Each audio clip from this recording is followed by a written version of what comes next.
Let me get back to that, okay? All right. So when we're done with this, we come up, we do the other side, and then it's B position. Square your hips to the back of your mat, okay?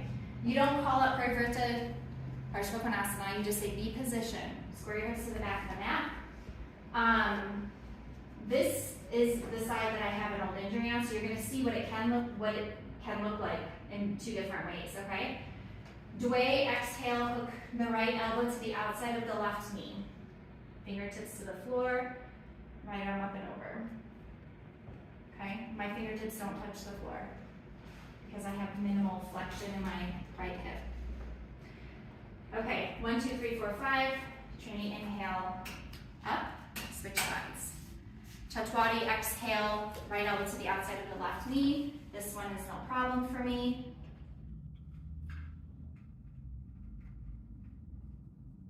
Okay, 1, 2, 3, 4, 5.